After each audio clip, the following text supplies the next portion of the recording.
The Spanish announce table. You're video recording already, right? Mm-hmm. Got this. I'm Okay, ready you're to go. Audio recording. I am audio recording. Audio I am is video recording. Okay. Audio is recording. This is a test of the microphone. Audio is recording. I'm actually going to start the episode. Hey, it's episode 316 of the Spanish announce table. Did you hear glass breaking, Tom? I didn't. Oh, man. I should have known that. We didn't think about this late. Tom was going to dress up like Stone Cold Steve Austin. Like Stone Cold Steve Austin. I would have put up a 316 Austin themed. Yeah. What am I talking about? I'm actually here on site at WrestleMania 30. I hopped in the Spanish announce time machine. Fun fact, Daniel Bryan's going to win a match or two here tonight. But Actually, Tom, two. Yeah, what are you doing, man? What's up with you? I like the hat and the shirt going on there. I'm assuming that's the Kansas City Chiefs shirt as well. Oh, you know what? Actually, this is a special shirt. This is a Kansas City Chiefs community blood shirt because I give and donate blood to our local community blood bank because that is a high need for not only Kansas City but across the country. And so I donate blood. And because of how many times I've donated, they gave me a free Kansas City Chiefs shirt because Kansas City Chiefs partner with the Community Blood Center. So it's a little double dip of awesomeness. It's the Kansas City Chiefs and the Community Blood shirt. So I like that. So yeah, just enjoying the week of pro wrestling. Really got a great episode of AEW Dynamite to talk about here in just a second. Obviously this weekend, we got playoff football, and in my favorite sport of mixed martial arts, the UFC will be making their debut on network television for specifically ABC. Now, they've been on network television in the past. They used to have a deal with Fox, but now they're going to be on ABC. ABC? Disney, right? So Mickey Mouse will be introduced. Yeah, Mickey Mouse will now introduce Conor McGregor. Disney, ABC. Now, wow. Okay, right. Well, but also let's pump the brakes a little bit. That's interesting. Right. Well, but also remember in the 1970s, they used to do the worldwide of sports and boxing was on there all the time. And if we're really, splitting hairs here, boxing is way more violent and way more dangerous than MMA. Oh, yes, absolutely. I would like to point out that you're swinging out of the gates here already with some show name possibilities with the term double dip of awesomeness. I'm impressed, Tom. I'm impressed on episode 316, holding nothing back. Man. So did you do anything wild and crazy or anything before we talk about all this cool wrestling that happened? Well, not specifically, right? I've just been very busy with my work schedule and things of that nature going at a breakneck speed. But I did want to mention that both you and I were a part of a special interview. We got interviewed on another podcast, Wrestling Cheers. Good friend of the show, Justin Summers, gave us the opportunity to talk on his show. I gas-bagged. You actually were interviewed. I kind of just, Tasmanian Devil jumped off the walls and did my own thing. I think we stole his show. I think we started. I think we interviewed him on his podcast. I don't think we let him talk, but like 3 times, if I had to guess. I think we came in and we were like, "This is a nice place you got. I'm gonna put my feet up on the table here. Can you grab me a beer, please? Your wife's got a nice ass. Let me change the channel. This show sucks, right?" And we just took over. And you know what? That's what we do. We can provide said services. You know what I mean? We gave that service to our friend Justin for free, because he's a nice guy and we like him. But we can, if you'd like to send us a check, we'll come do the same thing for you.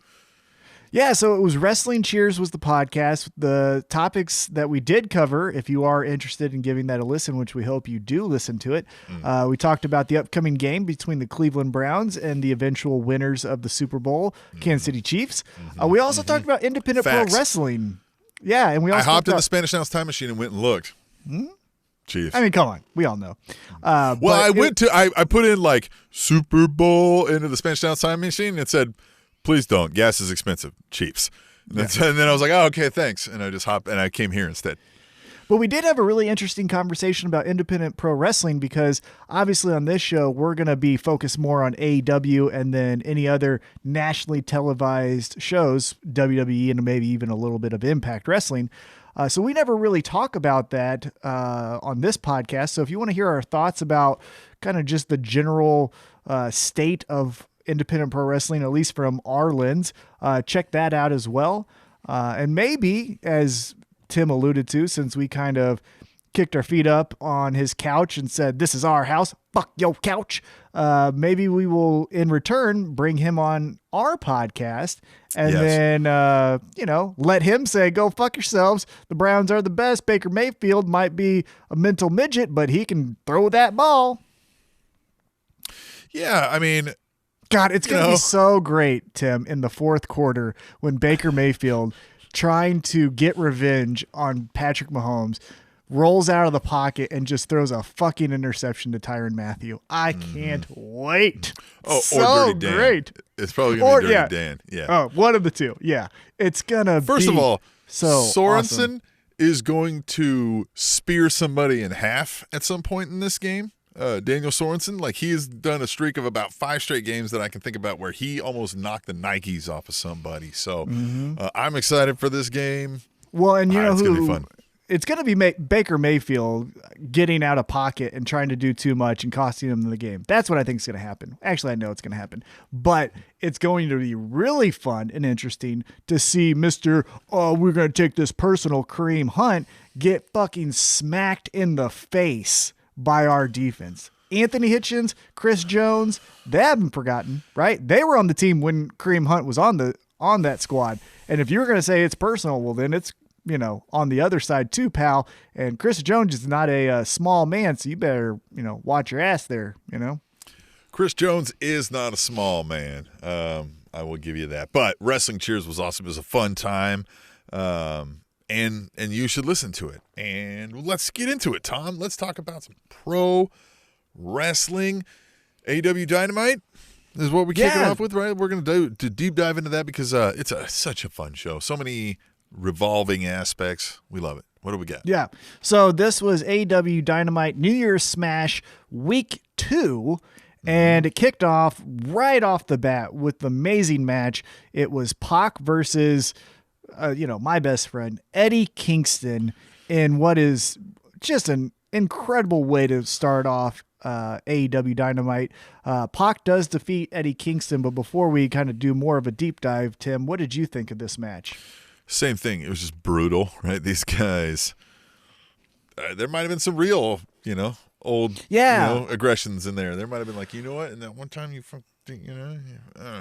Well, and it kind of felt like, and maybe this was a work, but it felt like a shoot for as long as I've seen pro wrestling. Maybe Eddie Kingston had a lower back or a tailbone injury. I don't know. He was laboring towards the end of that match with maybe a shoot injury. But I tell you what, the thing that I left with this match is Pac is awesome, right? Pac is great. I like that he keeps on looking strong. Now he has victories over Eddie Kingston, going back to the beginning of last year, an amazing 30-man Iron Man match victory over Kenny Omega. So like he's looking strong as ever. But Eddie Kingston, I think eventually we have to turn him babyface because he is so believable with his selling. Now, again, that injury might have been real at the end, but it's that sympathetic babyface where he's fighting and scratching and clawing just to keep up with the rest. And you get behind someone like that. And I understand Eddie Kingston cuts a great heel promo and he does amazing work as a heel. I'm not trying to say like his heel work is bad in the slightest, but same promo. Yeah, he can cut that same promo, but we can really get someone in that babyface realm with the Elite. Because right now it's like the Elite and then everyone else is mid-card, and we can elevate Eddie Kingston, I feel like, into that stratosphere. All Eddie Kingston has to do is eliminate the things that sound like, I'm just going to murder you because you're standing there, right? Like, that's the only thing he has to eliminate to make his not, like, explicitly heel. Like, he is... So... Much like Kevin Owens in WWE, because it's that world and it's the much more polished and family friendly. Like he could be that same kind of thing over there, but Eddie Kingston's the much more gritty, real guy version of that. Like where a whole bunch of people are going to identify with him. He will also help that just because he's that good on a promo.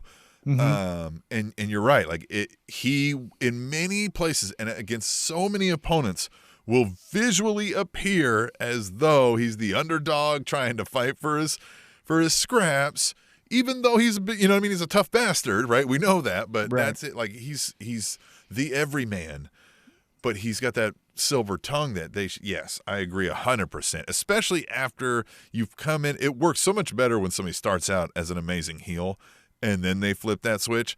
You bring a guy in like Eddie Kingston with no notice like they did and try to make him a face right off the bat, probably wouldn't work as well. But I think now if you found a real good story to turn him face, yes, he could be probably one of your top folks in the company, if not the top guy. Yeah, and so they're trying to be a little more on the mainstream TV, so maybe not your top guy, but I think he could be a huge star for them. Oh, and that's what I'm saying. Maybe not put him, on the magazine covers or doing the morning shows or whatever it is post-pandemic when we can actually do those things again. But that, hey, the top 3 baby faces are, this person, and Eddie Kingston, or this person, Eddie Kingston, and another person, things like that. Post-match, though, we did see a brawl ensue between the family and the Death Triangle. Lance Archer then comes out. One thing that's starting to become interesting, though, is he almost feels like a man on an island where he's not necessarily aligning with the Death Triangle. He just doesn't like the family.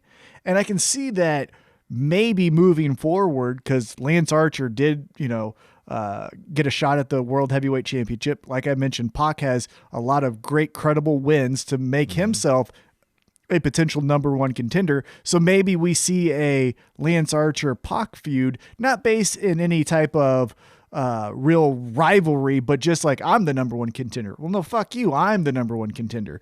And maybe that's where we go with those two. And then again, do another reset with Eddie Kingston. I think another spot where Eddie Kingston, before we go babyface with him, is he puts a spotlight on every feud he's in, right? So he does this one with Pac and the Death Triangle. Before that was Jon Moxley. Before that was, the Cody tryout match that just had everyone raving. Maybe move him down the card just for a little bit and give him the opportunity to put some shine on a Scorpio Sky, on, maybe one of the members from Top Flight, or just someone like that, where it's like, these guys are almost there, but they could get to the next level, and Eddie Kingston could definitely help them with that. He absolutely could do that. Yep. Yeah, there's a whole bunch of things you could do with Eddie Kingston there. This Lance Archer thing that was interesting, but I also like that, as you've said before, if they don't have a whole lot of an idea, then don't hit me over the head with the one that you got, right? Stretch it out a little bit. So if now I'm wondering, like, well, why did you just come in and you know what I mean? He kind of helped them, but it looked like they were going to kick Eddie Kingston's ass anyway. So, like, I don't, you know what I mean? Like, and then he's just telling them to, like, you know what I mean? Like, get in line, basically. But, like, I thought Pac was the leader, right? So what's, I don't know. That was interesting, but it's a little murky. We gotta see more. Yeah, it's a little murky, but I do think the feeling I had post-segment was that we're going to probably see Lance Archer and Pac in a pissing competition to see who the badass is, and I think that'll eventually lead to, all right, we're going to make a match. Finally, it's going to be Pac versus Lance Archer. The winner is the new number 1 contender for Kenny Omega. Like, because Kenny Omega right now, even though his storyline is amazing, there's no one. I know Jon Moxley is still in that realm, but eventually that's going to transition to something else. And so once Jon Moxley transitions out of that spot, that has to be filled by somebody. And I think that's where either Lance Archer or Pac would fit in just great. So as we move on with the night, we move to the second match. It was Chuck Taylor with Orange Cassidy taking on Miro with Kip Sabian and Penelope Ford. Miro gets the victory, which means Chuck has to be his butler for a month. A little Notice sticky, they changed up the name of what he was going to be. Like, I know that was a Japanese wrestling term, and I don't want to shit on, like, the culture, and I get it, right? But when you're catching folks who don't know that, and they don't care about independent wrestling, they don't care about, Japanese wrestling, you guys keep throwing around the term young boy in this, like, subservient slave manner. People aren't going to be like, hey, that sounds wonderful, guys. What are you talking about again? You're going to give By the way, keep getting in your like short tights and wrestling around in the ring and calling him a young boy. No. So I'm glad. I don't know. I hope they stick with Butler at least. They didn't hit on the young boy. I was like, guys, that doesn't sound good. Like I was just like, you should drop that. So I'm glad they did that. I still wish it would have went the other way where Chuck Taylor wins and Miro's got to do his stuff, but you can still get there. You can have a retribution, match down the road and they flip the script, which almost might be better. This will still be good because Miro will, I would hope, because Miro usually is good at what he does. Mm-hmm. Very good. We've yet to see any like solid footing, I think, for this Miro character. Maybe this can help solidify some of that. And especially if the best friends are going to be on TV less as the team because they're out, then, you know what I mean? That time probably might go then to this storyline. So we'll see. I'm interested. I'm waiting and seeing, but, all of this has been a bit of a like, okay, right? Like as it happens, I've been like, all right, this is fine, but nothing's wowed me yet with this whole like best friends versus Miro and Kip Sabian kind of angle. Yeah, I agree. I think with this match specifically, I did enjoy seeing Miro look like a badass. Yeah. You know what I'm saying? God, it was this, I'm going to kick your ass. Stop fucking around here. I'm the man. We all know I'm the man. So let's just fucking get down to the business and let me show you that I'm the fucking man here in AEW. I like that aspect of now we're getting to see Miro be that Bulgarian brute that he was in WWE, but still have those elements of comedy. The only part of this segment, this storyline that's still falling flat is AEW, in their short history has done an amazing job tying up those loose ends on a storyline where you might not get what your answer is this week, but then in 2 weeks they go back to it and they tie that up and then it all makes sense. I'm still waiting on, okay, I get he's the best man. Miro is the best man. But let's get this fucking wedding thing either flushed out and done or, just stop it and say Penelope is, taking a leave of absence, the engagement's off while she clears her head and then she comes back and then we just kind of just push that wedding stuff to the side. Something, but this wedding thing just looms over Kip Sabian, Miro, and Penelope Ford, and I think they're better than that. So it's either pull the trigger on the wedding, let's do it, awesome, or cut bait, move on. Maybe we start to see some of those wedding details get developed because now they have a butler to take care of tasks, right? Like that's probably what it's going to be is Chuck Taylor has to pick out the wedding or pick up the wedding cake or, get the wedding dress try on the dress for Penelope Ford, silly things like that. But I'm almost getting to the point where it's like, you either got to fucking say there's a wedding or scrap it. 'Cause man, we've been kicking this can down the road a little bit too long for me to be finding enjoyment from it. I agree. After that match, we saw the New Year's resolutions for the Inner Circle, a fun segment, kind of a high-level recap of what happened. They all end up pairing off except for Wardlow, interesting enough, does not get someone because it is an odd number. But they all pair off to see who's going to be the tag team of the Inner Circle. This one fell flat, I'm going to be honest. I know I saw some things, especially while I was doing the live tweeting at Table Show, if you'd like to join along, that people loved this segment. To me, it felt like filler. There was some fun jokes in there, but this could have been a backstage promo and not how long it took to get to where we were going to go. Yeah, I agree. Like it hits better in a backstage segment because you can make sure, like I had to rewind several times to catch what Santana said to MJF as they were like sticking their middle fingers up. He said, "Why is your hand darker than your face?" And he was like, whatever. He's like, "Come on, you're wasting time," or something like that. It took me a couple times. I was like, what is he saying to him? Mm-hmm. So things like that. Like you can make sure that stuff hits better. The tag team slut joke was the thing I'll remember the most from it. Like that shit was funny when he was like, "You're just a little tag team slut." He's like, "You tag with him," and he's like, "I see you talking stupid. You gonna tag with him?" And he was like, "What? Maybe." Like just, you know what I mean? Like that's fun. So that's the stuff I'll take away. But like you're right. Yeah, you know what I mean? You could have pushed something else, I think, and cut that a little more concise. Made it seem like we're just catching them backstage, Well, and we've talked about this even to the early days of the Spanish announce table. Now that we've been doing this for 7 years, one of my pet peeves, and it may just be my thing, but I enjoy a good in-ring promo when someone's interviewing the talent, right? When Tony Schiavone is interviewing Sting, when Tony Schiavone is interviewing Kenny Omega or whatever, I like that. That makes sense, right? We're coming out. Or a call out. Well, but like the attraction is the interview for the fans to see the talent.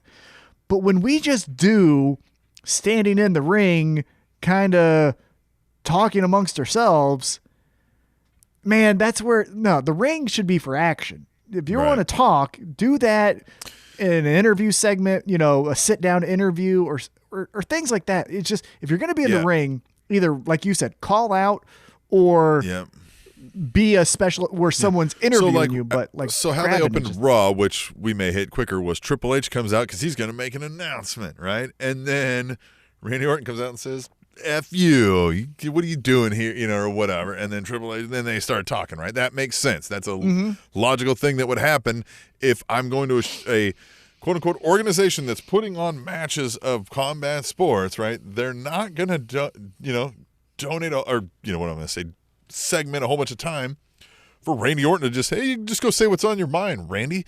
Yeah. You know what I mean? Like, that doesn't fit, right? So that's better. Or I do like, somebody comes out there, give me the mic. Like, you get out here right now. We're doing this now. You know what I mean? Like, that fits. Yeah. That kind of thing. But anything else, like, have them walking backstage. And, like, if you've got somebody that you're just going to, like, Darby Allin's going to cut a promo, just have him, like, grab the guy with the camera and be like, give me this. And you know what I mean? Like, just say it into the camera, and it's fine. You know what I mean? I'm fine with that, Yeah, so, again, I liked what it was. It felt like filler to me, though, and I would have rather have seen a different match there. Maybe that's where Top Flight gets another match. Maybe the Acclaim comes out against someone else. You could have done something different in my book. Again, that's splitting hairs. But the other criticism that I want to share with the audience and the listeners here is that I love AEW. It is my favorite wrestling promotion currently right now. But man, it is almost getting predictable of what segment is going to be what segment is going to be what segment. We're going to get a match, which is going to be fun. Then we're going to get Jericho doing something either with the Inner Circle or calling out who he's feuding with. Then we get the women's match. Then we get the main event. And it's like, switch it up a little bit. One of the criticisms of WWE is they always just come out and talk for 15 minutes, and then that sets up the main event at the end of the night, which that's a tired-ass format. But you know what I've never seen? I've never seen AEW do it, so just do it one week, right? Like, you can flip the format. You don't have to be like, I feel as if they write the show. Can start the show. Exactly. You could have had that Tay Conti and Serena Deeb match right off the bat. That was a great match, and we'll get to that in just a second. But I almost feel like AEW has a rundown sheet, and they just copy and paste. Segment. Exactly. Yeah. But I just feel like they have their shot sheet or their rundown sheet ready, and each week they just change the date and then copy and paste it and then just move a name of Kenny to Cody or whatever. Somebody or some, few handful of people are clearly in charge of, segmenting and booking that show, and this is their golden format, right? And here we go. I'm not saying they're not failing, right? So right, and that's what I'm saying. I'm not saying it's a bad format. Right. I'm just saying it's fun to switch things up. Not every week. You don't have to have this crazy Tasmanian-like schedule where it's like you get 2 women's matches, then you get a promo, then you get a promo, then you get 4 matches at the end. It's like, man, you don't have to do that. Just do something different. Yep, I demand that. Hey, I wouldn't mind for 1 week if they did it. Yeah, right. Do you know what I'm saying? Like, just do something different. No, I agree with you. Once in a while, if we were like women's match, second match of the night, you know what I mean? That would be nice. But it's always right before the main event. And as we continue the rundown, we'll get to it. But next up, we had The Elite, in air quotes, The Elite, taking on Griff Garrison, Brian Pillman Jr., and Danny Limelight. This was my favorite moment of the night. I really enjoyed the storytelling here. So what we had is Kenny Omega and the Young Bucks with Don Callis. And Don Callis calls an audible right at the end, right before they're supposed to go out. And he goes, hey, guys, let Kenny Omega come out, then you'll come out. And they're like, cool, whatever. And again, I'm paraphrasing. You guys are big stars, right? Yeah, right. Yeah, right. And so Kenny Omega does his, gas bag, long-ass intro where North Carolina is always mentioned, and I don't know why. Hashtag tweet the table, let us know, because I still don't get it. But Kenny Omega comes out, and then right when you expect the Young Bucks to come out, Don Callis says, hey, Kenny Omega's best friends are on their way out. World. Yeah. And it's these guys, and it's the Good Brothers. Says, the Good Brothers, right? He gives you that kind of, I'm about to say Young Bucks. Yeah, that was fun. So this is interesting. What did you make? The match was what it was. Kenny Omega. But even the Young Bucks were kind of like, you bitch. Well, and Tony Khan was in that shot too. Yeah. Uh-huh. They did the backstage shot, and Tony Khan, who I hope isn't turning into an authority figure, but in this instance, it made sense. But what I wanted to get your opinion on is the match was what it was, right? So the Elite win the match, and that's fine, good. Everything was good. The losing team there did get some good offense in, but who do you think made this call? Do you think this is Kenny Omega working almost like Roman Reigns, who tells Paul Heyman what to do? Hey, I don't want the fucking Young Bucks as my Don Callis. Or is it Don Callis who's saying, hey, Kenny, it's cool. I think these guys will be better. And Kenny just going like, I'm the fucking man. It doesn't matter who my partners are. I can win with anyone. Or is it the four of them who've been, you know what I mean, this whole plan? It's all moving fast, though, right? Like, this is what I'm saying. Like, how much of this are they going to keep rapid firing? Like the Young Bucks, we never even got a word of explanation about any of this group before the Young Bucks were coming out to see what the deal was, and then they're in, and now they're out? Like, I don't know what's going on. Like, I don't know. And not like we've said, I don't necessarily always want to know what's going on, but I want to know the basics, right? Like, I want to know the start. You guys haven't told me the start yet, but yet you're 3-4 weeks into this now. So I think what would be needed from this storyline is, as I mentioned, when someone does an interview with the talent, maybe getting Tony Schiavone either backstage sit-down interview or in the ring with the Young Bucks and say, hey, 2 weeks ago, you're super kicking your own talent, or our talent, right? He would phrase it that way. Yeah. Like, you're super kicking AEW talent to save the Impact talent, and then the next week you get pushed to the side. What are your thoughts? And then that's where we can hopefully get that foundation of, well, we thought we were in this together, too sweet, brother, but maybe it was too sweet for us. And, we can get some explanations, hopefully. The interesting part about this, where I had some fun, is after the Elite win the match, Jon Moxley, man on a mission, comes out. He's trying to kick everyone's ass. So it's a 3-on-1. Out of the blue, Pentagon and Rey Fenix come out because I guess fuck the Good Brothers. They just hate everyone, which I love, right? I just love that the Lucha Bros are like, you know who fucking sucks? All of you. I like Pac, and I don't like anyone else. I like that. So they come out, they make the save, and then there's some more scuttlebutt and all this good stuff. Then the Young Bucks come out to try to cool heads and get everyone under control. And then the Lucha Bros are like, hey, you can get these fucking feet too. Whap! And they super kick him right in the mouth. That was fun. I like that because, again, if you have the Lucha Bros as these tag team mavericks that say, like, we'll go to AAA and beat your ass, we'll go to Impact Wrestling and beat your ass, we'll stay here in AEW and beat your ass. It doesn't fucking matter who you are. You're our boss. You're a young boy. Who the fuck cares? We're going to super kick all you motherfuckers. Like, I like that story from the Lucha Bros. That was actually my favorite part of the whole segment. Yeah, it's still, now I'm wondering, like, what are the Lucha Bros involved in this for, and Jon Moxley, and I get, like, yes, we've talked about it's a traveling circus and everybody hates each other, so you're going to see that, but again, we see that in bits backstage in small doses that weave in and out of each other, not everybody all in. This is like the SmackDown versus Raw 5-on-5, right? Or WrestleMania 4-man women's tag team match. 4-man women's. You get what I'm saying? Yeah. 4-man women's tag team match. Totally makes sense. 4-man women's tag team match. That might be the episode. That might be the title. But it just, again, okay, I get it. Young Bucks are now conflicted. Were they supposed to have been involved or not? Did they just get fooled by Don Callis? There's so many questions, but you keep giving me too many questions now, right? Like, now answer one. Well, you going to answer one of them for me, please? All right, one. Right. Give me one. What is your mission? One. Tell me what the fuck you're doing. Now, I like it all. Don't get me wrong. Like, it's all like you said. It's all fun. It's fast. It's quick.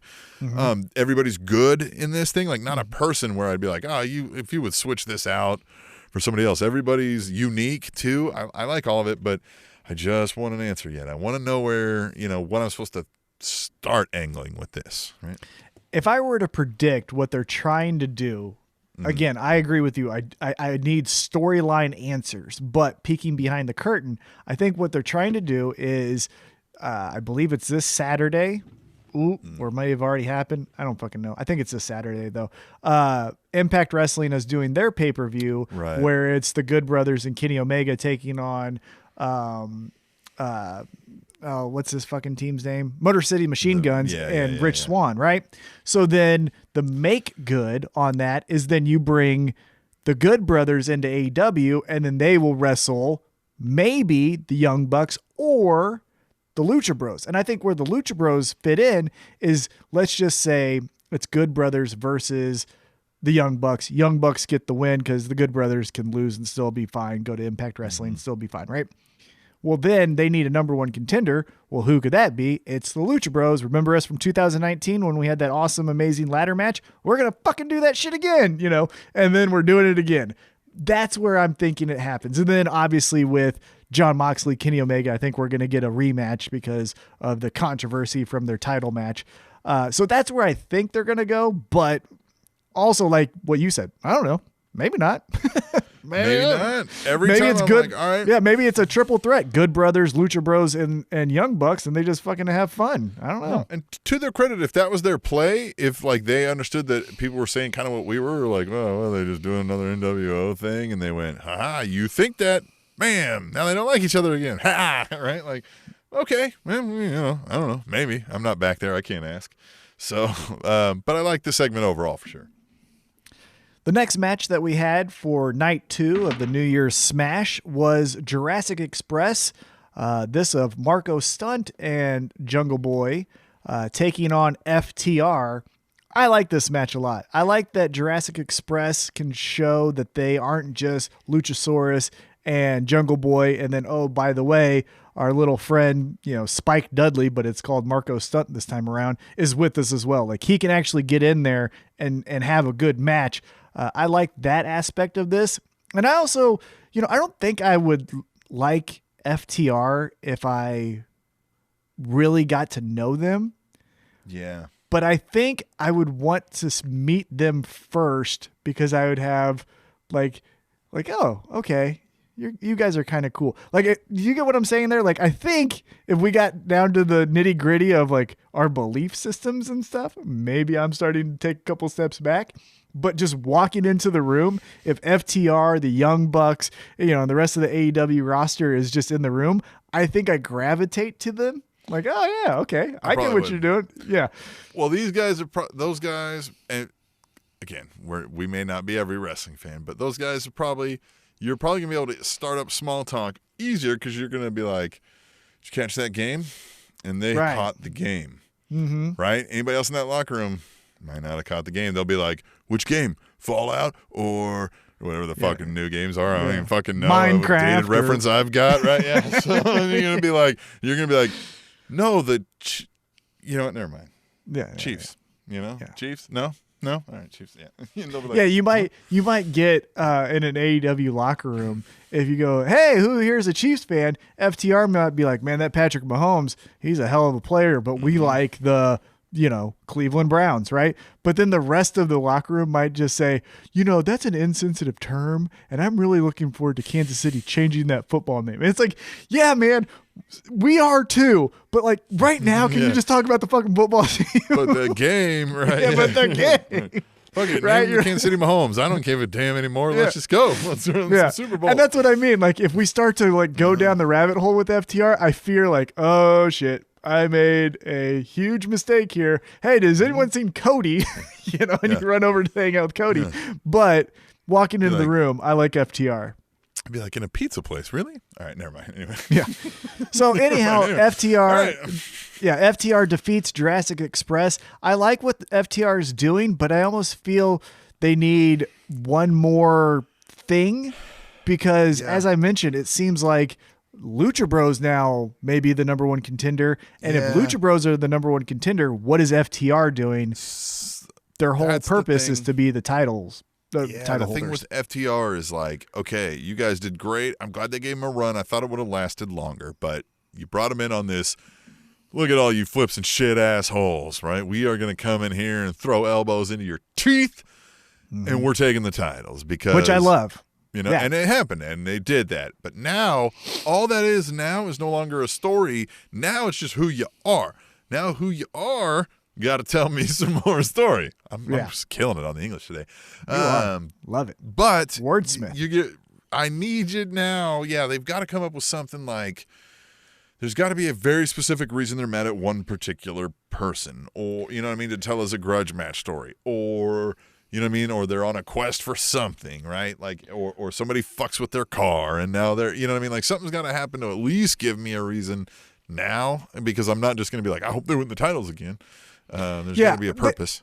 They have that purpose to regain the championships from specifically the Young Bucks because it's if we didn't make that mistake, you guys wouldn't have beat us. And so they have that built-in story rivalry with the Young Bucks. But to your point, if it's not the Young Bucks that they're focused on, they need to do something else because then you're just treading water. Well, so again, if we could find a way that the Young Bucks are still involved in whatever this, Kenny Omega, Don Callis thing is, and they're actually heel, and then we get FTR to kind of be face to go after them, I might get behind that because we've established we kind of don't like the Young Bucks, so maybe we might be more into that, and that'd be. We've definitely established that we don't like the Young Bucks. Yeah, so that might be a flip of a script that somebody might buy into, and we could get another story out of there if they're like, hey, again, this isn't real wrestling. You guys are bringing in other, like that kind of stuff.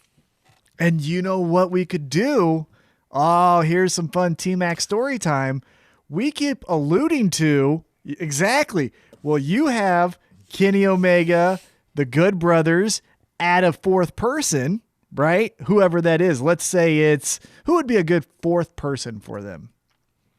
Oh, they could really rip the heart out of AEW and it'd be Jon Moxley. Jon Moxley realizes he can't beat him, so he joins him, goes heel. You do Kenny Omega, Jon Moxley, and the Good Brothers. Cody. Well, no, but that's what I was going to say. If you do Jon Moxley, right, it's those four, and then the four that takes them on is Hangman Adam Page, Cody, and FTR. And then you do that fucking match. Woo! Yeah. Hot dog, I just don't even hot think you gotta pick dog. I think you could still get like 4-on-4. Oh, here's what you do. You just get but it's still a 5-man team. It's still Kenny Omega, Good Brothers, Young Bucks. And then you get your 4 horsemen over there. But then like Kenny Omega just sits out that like 4-on-4 match because he's the champ. He's gonna be taking on whomever the fuck, you know what I mean? Like he's taking on as the champ or something like that. You know what I mean? But you could still get that same angle out of it without having to because then it's still that gets the FTR turning face if the Young Bucks are heel for some reason, right? Yeah, so you gotta have the Young Bucks. Ooh, that'd be fun. Or you just get rid of the Good Brothers. They go away for whatever reason because contracts, fuck them, and then it's Young Bucks and a fourth. And that's what I'm saying. If it turns out to be, the person I would actually really love to fill that spot if we're doing this fantasy booking where it's the fourth guy with the Young Bucks and Kenny Omega. Yeah. The guy that I feel like that fits hand in glove is Ricky Starks. That guy and Kenny Omega, I mean, and the Young Bucks, but those two together specifically, it's like that's fucking money. And then to take on the good old boys of Cody, who's from Georgia, FTR, who's cowboyed up, and then the cowboy of AEW, Hangman Adam Page. Woo! Hot dog. And then you're building a new star in Ricky Starks because as we get to here in the main event. Inner Circle could play around and screw with folks. And then FTW's mad at Ricky Starks, leaving. They're involved. Yeah. Oh, you got some faction fun warfare going on all of a sudden. And I love it because, again, people have friends. Not everyone is a loner. Now, there are loners, right? I like that idea. But people have friends. You know, if I were to get into a fight with another podcast, Tim, I would hope that you'd join me. You know what I mean? I'm not just going to walk out there by myself. Can you? I'm ready to hit some. I've got a lot of pent up anxiety and aggression, Tom. I need to. Can you start a fight with somebody so I might have to come help? Oh, Tim, if anything that this podcast has taught you, it's that I can rile people up and start a fight. Yeah. So, yeah, easy. Mm-hmm. Hey, pro wrestling's not a sport. What are you going to say about it? You punk asses? No, I'm kidding. I'm not kidding, but you know what I'm saying. All right. So then after. Fight me. What are you going to do? Fight me. I don't give a shit. Go. Fight him. Right here, motherfucker. Do it. Yeah. So after you had that FTR versus Jurassic Express match, you had the NWA Women's Championship match between Serena Deeb and Tay Conti. This was a lot better than I thought. I really thought it was going to be almost squash-like with Serena Deeb just showing that she's the champ and then we move on. But Tay Conti with her Brazilian Jiu-Jitsu and then Judo style really meshed well with Serena Deeb in here in this match. And Serena Deeb ends up retaining her title. But overall, what did you think? Overall, I thought it was good. I do try to remember in these moments, right, that, again, in a 2-hour show, not everything will be an A+ telling of a story that's going to, you know, when it's week in and week out, and it's sketch, essentially, right? Like you're coming up with stuff on the fly. And this was a great match, and it showed off Tay Conti, who we don't see a whole lot of. Serena Deeb, you know, is an established veteran and stuff like that. So I liked it.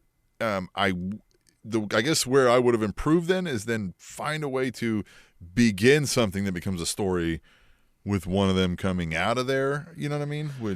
Yeah. So I hope they will, because before this match, a backstage segment was the Dark Order, who it seems like now they're 100% face, right? There's the lovable group of, hey, join the Dark Order. It's like, guys, you're not even that like scary. And they're like, but we are. And you're like, kind of like the lovable little brother. You're like, okay, especially old Short Guns and stuff. What's his name? I can't think of his name, but John the guy Silver. John Silver. Yeah, Guns and stuff. I like to call him. Guns and stuff. He's fun, right? Guns and poses. Guns and poses. Yes. Guns and poses. Guns and poses. John Silver. That is great, Tim. But what I was going to say is the Dark Order going full babyface, do a backstage segment where they're like, hey, we're the Dark Order. And, you know, we're here to, reinvigorate what the Dark Order is, and we're going to take over. And then they just pull Hangman Adam Page, who was at the bar, and like, hey, you joining the Dark Order? And he said, next week we'll do a match. After the match, I'll give you my answer. So then you fast forward to this NWA Women's Championship match. The interesting part that I saw was Tay Conti had the opportunity to cheat, and 99 didn't give her a chair this time, didn't do anything like that. We could possibly be seen, and this is what I would hope for, because again, we need some stories, is Tay Conti this time around was like, hey, best friend, 99 of the Dark Order, where was the chair? You were supposed to fucking help me. And then she could come back and say like, no, you didn't want it the first time. I'm not going to do it the second time. And then Tay Conti, you're out. Yeah, but then Tay Conti could be like, bitch, I need the championship, you know? And then boom, we got best friends fighting. So that's what I was hoping for coming out of this segment, but we will see. But I am interested to see if Hangman Adam Page starts to take over the reins of the Dark Order. So now, okay, if we're not going to do, since Kenny Omega seems to be out from the Hangman Adam Page storyline for now, that's a pause, right? Their backstory is in this limbo. Their paths will cross again. Oh, I can't now, and Brody Lee is unfortunately not with us. And if Dark Order is turned into this joking face, it might be the best thing for Adam Page to join the Dark Order and have some fun, and they can get into some fun segments. I don't want to make Adam Page a comedy character necessarily, but I'm thinking more similar to maybe a little more fun version of Austin and Angle, right? That kind of thing, right? Where he's kind of like, oh man, I'm trying to go do this match thing, right? And they're like bumbling around and kind of doing goofy things. He's like, you guys, you know what I mean? Like that kind of thing. I could get behind that, I guess. And then it could, again, if we're just having some fun here, fantasy booking, then you can get him to turn turn the corner and flip the switch and say, like, enough fucking around. Brody Lee, in his memory, wanted you guys to be killers. And then he asserts himself as this leader, and he's like, no, motherfuckers, we're doing this shit Brody Lee style. We're doing this shit to fuck people up. And then he becomes like, fuck the comedy, we're doing cowboy shit, you know? Yes, he becomes the dark cowboy. So now all of his cowboy stuff is like when you see the dark cowboys in the movies, right? Like dark stuff. And he even kind of gets them more like that. Like they're less like evil monsters, but they're just kind of this ominous, almost hired assassins, dusters, right? Yeah, like the APA kind of stuff, right? And he's the dark cowboy, the hangman. Yeah. Oh, they come in like they're like almost like the Undertaker druids. Like whenever people would do hangings, right? I'm sure there was people there in like this. So they didn't know who was hanging people. I think is generally what they would do, right? They would clothe those people and stuff like that. I think, man, yeah, we could be onto something there. That could be fun, right? They're the Dark Order, and he's the dark like cowboy leading them and stuff, like with this kind of sinister. And I to tell get you ahead. what, and I tell you what, Tim, again, just getting excited here, booking this fantasy matchups for AEW. As we saw earlier in the night, Tony Khan is not above buying the rights of songs, as Jungle Boy has now Tarzan Boy as his entrance music. Don't be shocked if you turn Hangman Adam Page into this ominous cowboy.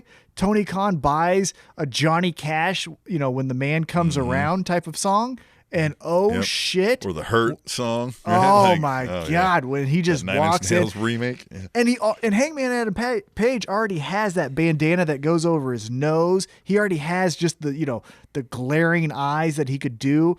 Oh, and then it's like, it's almost like he's already somewhat dark. Like he's already a little, It's almost like an American Badass, but not with Kid Rock and Fred Durst. It's the cowboy who's going to come around and fuck you up. And then that's what I'm saying. You take him first where it's like, hey, this is all the Old lovable. West assassin moving in the middle of the night. Oh, the sheriff. He's like the fucking sheriff. Well, he's the hangman, right? Like it's time for your execution. And here comes his executioners in the Dark Order, right?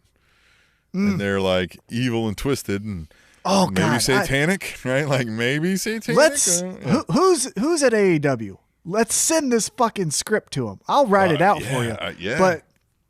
But that's what you need to do is come in. We're bumbling idiots. Oh, it's my fun little brother, Hangman Adam Page, just looking down kind of at Colt Cabana and the rest of the guys. And everything's fun and everything's... Colt Cabana is the first one he could like murder to kind of set an example and like turn and then the Colt group Cabana like could that. and then Colt Cabana can go off and go back to doing his fun stuff. But you have them doing the bumbling idiots kind of stuff, but they're winning matches, right? But then they start losing a couple and then they lose a few more and then they're on a losing streak. And then that's what turns Hangman Adam Page. You could even do... He's sitting at the bar drinking, they're having joking fun. And he's just like... And it could be deeper and deeper. You see the like psychosis setting in, right? Yeah. And the match that could take him over the top is you do old Guns and Poses with Hangman Adam Page, and they get a match with the Young Bucks. The Young Bucks pin Hangman Adam Page, and that's when it dawns on him like, hey, I was a part of that group. I'm the fucking man. I left that group to be the fucking man. This shit's changing. And then boom. Oh. The Hangman, God damn it! Get that old Western, like that whistling music. Could he buy the rights to that? Yeah, fuck right. That thing, yeah. He already comes out on a horse sometime. Brim down low, riding out on. And he's got to have a black horse at this time, right? Like the horse is black this time. He's all jacked out, black duster, right? You can't see shit. He's the Hangman, and then here come his executioners all in hoods, right? You can't have hanging ropes anymore. That would be bad. No. Just all you can do, right, is when he identifies his target. Let's just say, like you said, let's go with this. Colt Cabana is the first one to be exiled from the Dark Order, right? Well, the way executed. And the way we do this is because, again, we can't have hanging nooses. That's totally inappropriate, right? But Colt Cabana has a match. Because of shenanigans, let's say Guns and Poses distracts him. Colt Cabana loses to Sean Spears, right? Sean Spears gets the victory. He's now looking good. He rolls out of the ring. He's good. Colt Cabana's like, hey, man, what the fuck? Like, we're same team. And then you get all of those Druid-like guys from the Dark Order. And remember, the Dark Order has so many members we don't know. Remember, what's her name is number 99. We have fucking apparently 99 members of the Dark Order, right? Well, they have a story about that. But yeah. But I'm just saying, like, not on TV though. They haven't. Yeah. That not on TV, right? We know the shoot style, but I'm saying on TV, it's just anyone, number 10, all that stuff. But what I'm saying is, you can get these maskless independent pro wrestlers and some of the real Dark Order members. And what happens is Colt Cabana and John Silver are doing this whole like, hey man, what the fuck? And John Silver is like, time's up, pal. And then the Druids or the, executioners walk out and they just circle him in the ring, like do a half horseshoe type circle. And Colt Cabana's looking around. And then, like you said, the Black Horse and Hangman on that duster comes out, rides into the Davies place, gets off that horse, walks in, gives the head nod. They just swarm him, Colt Cabana, that is, beat his ass, leave him out to die. Hangman Adam Page just stands over him, does maybe like a tip of the cap or something, like that. And then leaves, and that is the exile of Colt Cabana from the Dark Order. Fuck yes, man, that got me excited. I love this shit, man. When it's fun, that's a great storyline. Oh, that's a great story. Hashtag tweet the table. Tell me how great we are, because we are fucking great. That was worth your price of admission. And what Tom means by that is use hashtag tweet the table on Twitter, because if you do that, we're going to read some on the show. I've got 2 of them picked out. We got the 2 best ones to read later tonight. Stay tuned. Was it you? Did you tweet the table? Good tease, Tim. Good tease. Now let's get into the main event. The main event was for the TNT Championship. It was champion Darby Allin taking on challenger and FTW champion Brian Cage. And holy shit, was this visible. Pause. Let's talk before we talk about this main event. Okay. Because you've got the match sheet in front of you. You forgot about a special show segment. We had the debut of Dr. Britt Baker DMD's waiting room, which was a little convoluted, don't get me wrong, but the jokes in this thing were killing it. The neck tattoo joke, the sparklers that were a part of the contracted agreement for him to show up. The fact that Cody never said a word. Cody didn't speak at all. He didn't say anything. That was great. I loved it. Yeah, it was very good. This was better than Jade Cargill's debut because it made her, first of all, like that closer up shot, she looked massive. Like, I was like, oh, she can beat the shit out of Cody Rhodes. You know what I mean? Like, it was big. And then just that brawl afterward, all that. It was all quick, fast like that. But yeah, Britt Baker killed all of that. And Rebel over there playing the whole Ed McMahon thing. Yeah. God, that was great. Yeah, all of that was spot on. Yeah, so there were 2 parts of this segment. There was the first part with Cody and then Jade Cargill and then Red Velvet, I believe her name is, and that whole pull apart. That was great. Again, like you said, Britt Baker with those one-liner zingers, the neck tattoo, the sparklers, all of that was great. So we get the pull apart between Jade Cargill and Red Velvet. Looks like Red Velvet's going to step in for Brandy Rhodes. Then the second part was during the brawl, which Britt Baker was taking photos of. She wasn't even helping. She was just standing on the couch taking like photos of the fight, which was great. Thunder Rosa. That's well thought out. Yeah, it was perfect. Thunder Rosa then appears on the big screen here in Jacksonville, and then says, like, I'm paraphrasing here, but like, hey, bitch, I'm still fighting your ass, and it's going to happen whether you like it or not. But yeah, he told me we got to milk this for all it's worth because it's a big fight. Well, I don't give a damn. Fine, whenever. Then I'm going to kick your ass. I like that. Yeah. And I loved how Britt Baker's like, no, Tony, we didn't agree to this. Like talking to the camera, knowing that Tony Khan's watching, and like, no, we didn't. No. Yeah, she keeps saying, we're not doing it. We're not doing it. We're not doing it. Like, no. Yeah. Loved this segment. I agree with you what you said earlier. Have this kick off an episode, right? Right into the waiting room. Hey, the waiting room gets you into the show. Perfect way to establish why it's kicking off the show. Yep. Love it. Well, and I know they like to kick off with wrestling. That was kind of one of their things, right? Because, but not every week. We don't have to do it every week. WWE, right? We don't. But sometimes WWE starts right with a match, right? They switch it up once in a while. Yeah, so you switch it up once in a while. That's what I'm saying. I'm not saying every week do a fucking boring ass promo, but I'm just saying I like it. But it was good. Anyhow. But the main event, yeah, I mean, this kind of went almost exactly how I thought it went or was going to go. I mean, the touch at the end of Sting's interference was I like that it was just Ricky Stark's about to interfere. Sting comes out and says, "Get away from him," and then just kind of stands over. He's like, "Don't," right? "Don't," and then the match ends. He's like, "All right, yeah, fuck, I'm out of here," right? Like, so that was a little different than we're used to seeing in wrestling, right? Normally he'd just come in and wallop everybody, and it's a DQ, and nobody cares, right? Right, there's no finish at all. Everyone just goes like, "That was fun," and we're like, "Did we ever have a winner?" Runs away because Sting came in the room. Yeah. Right. So, yes, but, I mean, I don't think this, again, this didn't really move a storyline or anything, and maybe it wasn't designed to, but because, again, the story, I think, is moving to Darby Allin, Sting, and their relationship. So this is kind of slow rolling to that, because next week he's going to be like, "I didn't ask for your help." And he's like, "Well, you sure needed it." You know, right? Right. Just emo kids, bitch. Emo grandfather and his grandson bullshitting over who needs the real help. Yeah. What I like though the most about the main event was Brian fucking Cage needs to be in more matches. Dude, he was manhandling it, like the epitome of that phrase, manhandling Darby Allin. He was throwing that motherfucker around like Darby Allin stole his lunch money. Like, he just did not give a shit about that guy.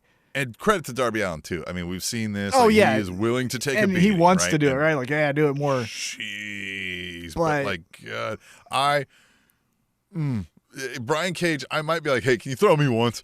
Can you throw me over there across the room? Like, let me see what that's like," right? Like, but I'm not like, "Yeah, let's do 40 minutes of this through stuff." Just no thanks, man. God. I said it on... Again, it wasn't a heavy, object he was working with comparatively, but like still, he was just literally launching him several basketball goal lengths. You know what I mean? Well, just like... Yeah, the thing wasn't, "Oh my God, he's throwing this huge human around." The thing that caught me off guard is he had no regard for Darby Allin. He's like, "This motherfucker's going here. I don't care if he lands on his neck. This motherfucker's going here. I don't care if he lands on his shoulder. This motherfucker's going over there. I don't care if he lands on the table or not." It was like the disregard for a human life. It wasn't easy soft throws. Yeah, it wasn't like, all right, flat backs everywhere. Yeah. This was literally rolling him up into a ball and just freaking kicking him in the ass on the way down and seeing how he lands. Yeah. He was bouncing Darby Allin's body off the mat like a basketball. It was incredible. So I hope Darby Allin has some strong drugs. I mean, I'm sure he does. Or this is his therapy and he doesn't do anything to harm himself when we aren't looking. That's all I hope for, is just like... This is his version of cutting. Yeah, like, hey, this is more entertaining and we can all make sure that you don't actually die. So chill out. Chill out. Well, apparently not with Brian Cage. Brian Cage will say, "Fuck yourself. I'm going to throw you wherever I want."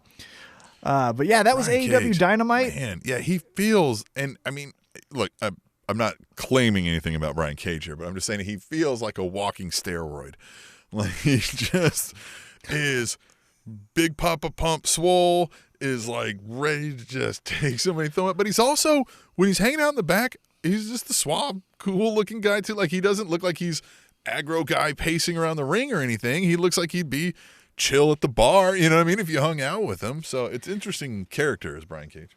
And Brian Cage, to his credit, isn't Scott Steiner like in the end of his career where it's just belly to bellies and big moves. Like, he's agile. He can do some of the agility moves of a kip up and, jump over and kicks and stuff. Yeah. So he has the agility, not Brock Lesnar. Like, Brock Lesnar, again, is like a different stratosphere of humans, but he's orbiting close to the Brock Lesnar physicality plus agility. That's why I like watching him. And I just want to see more of them. I like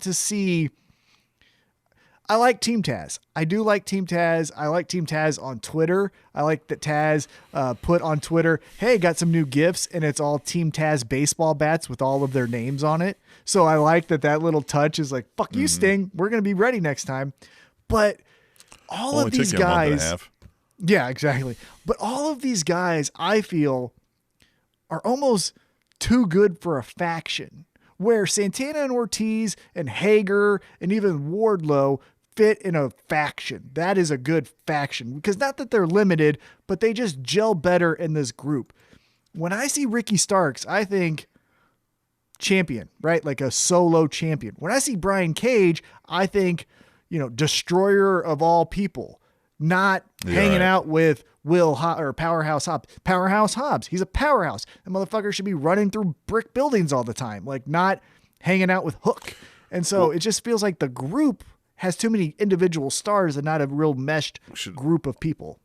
Well, especially if it's like with Powerhouse Hobbs and Brian Cage, like if we're seeing them, we should be seeing them more in the gym. Like, let me see some of this powerhouse, right? Like, let me see you guys throwing obscene weight around instead of just hanging out in the back, running away from Sting, because you came to beat up a small guy and then a slightly not small guy showed up, Or you can put them together as a tag team, because again, AEW is the land of tag teams, and they can almost be like, remember when Kane and Big Show were tag team champs and you just looked at him and you're like, no one's beating those guys. Look at him. Look at him. Kane's the fucking monster and he looks small next to Big Show. For Christ's sake. That's what you can do with Powerhouse Hobbs and Brian Cage, where it's just, we're fucking everyone up. You know what our moveset is? Fucking you up. Like, we don't care what our finishers are. It's we're fucking you up. And you could do this that sweet moveset. The first one that we learned was throwing you through the wall. The second one was smashing you into the floor. The third one was putting a boot to your face. Like, just, right? They start listing off their moves, right? Like, right, yeah.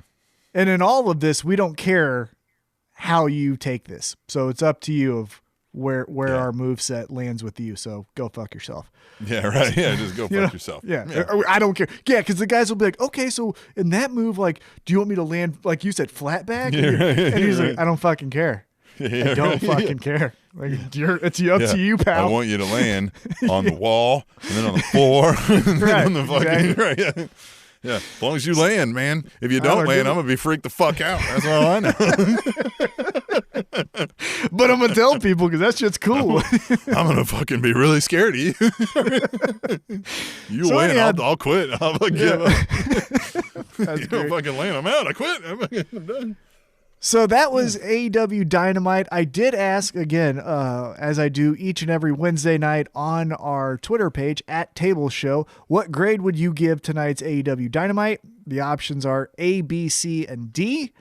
And for this week, the majority of people voted 45% for A, B got 30%, C got 25%, and no one gave it a D. So overall, a really solid show. Again, they set such a high bar that even these not necessarily filler episodes are still like, this is great. So good job, AEW Dynamite. The poll, I saw the result of the poll. It interested me in that it was very split amongst the three, the A, B, and C. A was the largest winner, but as you said, largest like winner, B and C had there was more for B and C than there was for A, right? So this was a good spread in a lot of folks' mind. I'd be interested to find out why. I mean, I gave it an A. If I gave it anything like maybe a low A, there was very few things that I think were, again, nothing was terrible as we went through. Never. Like I would have tinkered around with a few other things and maybe condensed some others, but so at most high B or something. I don't think I've seen a C out of them much yet, and so it's interesting that a lot of people, a good quarter of the folks, gave them a C. So that was interesting. Could be that they're, again, like I said, it could be that they're setting such a high bar that they expect, the debuting Warhorse or the debuting Eddie Kingston when Cody was doing those open challenges. And they're like, well, if I'm not getting these special moments where Kenny Omega runs off with the championship and now joins Impact Wrestling, apparently, well, then it's just not good enough for me. I mean, that can be a detriment where you're just set this bar so extremely high that you have to keep hitting that mark. But when, us grumpy old men watch AEW and then we also have to watch WWE or whatever, it's like, no, this was so good. Like, compare it to the rest of the shows, and this is head and shoulders better than anything else, in my opinion, that's going on right now. Very interesting. I voted B, and the only reason I voted B is I thoroughly enjoyed the episode. But if you're going to put so many title matches on the card, not that I need a monumental moment every episode, But Serena Deeb retained her championship. Darby Allin retained his championship. The Inner Circle cut a good promo, but it's to get you to tune in next week. So it wasn't like anything necessarily was like, hey, Tim, I'm gonna text you right now. You should see Tay Conti is the new NWA champ, and she started spray painting Dark Order on it, or whatever it is, right? Like whatever that moment is, I needed maybe something like that. I would feel like if when you do a night 1 and 2 of something, you would think night 2 would be the bigger like hits home, like major events to happen. I mean, I can see why you'd say the first one because you're trying to catch folks, but you still save something for 2, right? There didn't seem to be a big like wow moment, that I could... The only thing that will be, again, if we had to catalog each of these episodes as the moment of the night, at least for me, what I would say was the swerve of Kenny Omega bringing in the Good Brothers instead of the Young Bucks. Like that was the True, that was the most like intriguing. Right, like okay, what's happening next week? But again, this was such a solid episode. AEW Dynamite has a special place in my heart. Call me a mark or call me a shill for AEW. I do not give 2 shits. I like them, and I like them a lot. I like them too. So now that AEW, we got that in the bag. We talked about that. We did excellent on it. We came up with some great storyline suggestions for them. So if you're listening, I think they should be listening, but we'll see. I'm going to write that out. I'm going to write that storyline out. I'm going to I used to do that in elementary school with my friend of the show, John Batten. We used to write storylines out together during like creative writing or whatever the hell it was. Man, I want to do that again, especially with that storyline. That got me excited. Fuck yeah. It's a great storyline. Oh, it's a fucking great storyline. All right, so let's talk about the WWE side of things. Now, Wednesday night is also NXT, but neither of us really watched it, and we kind of talked about why, but we want to bring that up on the show. Why don't you kick it off? You had the best way of putting it. Yeah, so I think NXT is a very good pro wrestling show. If I were to, give any criticism, it's unfortunately that the pandemic has hit NXT harder than it's hit any other promotion. NXT is where, and AEW may have been getting there, but again, the pandemic hit so early in that promotion's history that we honestly can't know until it comes back. Crowds can come back.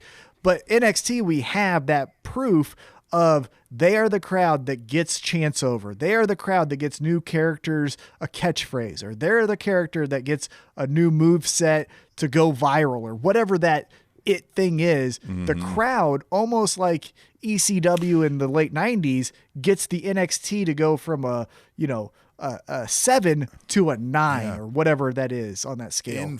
In fact, even that like it sometimes has given, I think, WWE a false security in a character when they're like, they're doing great, let's bring them up, and they hit the main roster, and you lose that like built-in crowd backing, and the main roster goes, and the main roster crowds go, yeah, this is all right, and then they kind of wash out. I mean, Bo Dallas comes to mind.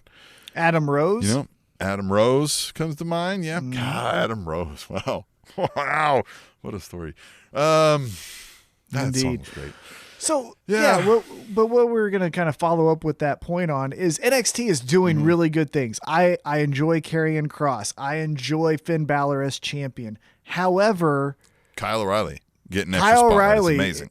Yeah, Kyle O'Reilly is an emerging star, but we even talked about this off air. If we were to put the pandemic era, if let's hypothetically say, the vaccine goes through and we can get crowds in 2 weeks, if you were to cap the pandemic era right now, the biggest star, even though Johnny Gargano was doing amazing things, and Justin, he is because you're friends with him, but Pat McAfee is the biggest emerging star, and he's not even a wrestler. You know what I mean? Like, I would say, if I were to rank, like, all right, what was the pandemic era like for NXT? I would say, well, Pat McAfee was the shit. Kyle O'Reilly was pretty great. Johnny Gargano was doing some fun stuff. And then I kind of watched AEW again. Forget. Yeah, right. Yeah, exactly. Like, else. yeah. Yeah, you're not wrong. Yeah, you're not wrong there. And I agree with it. Which is weird because out of the Daly's Place, it doesn't count because they're allowed to be outdoors and have a thing. But like when you look at the Thunderdome versus this, you know what I mean?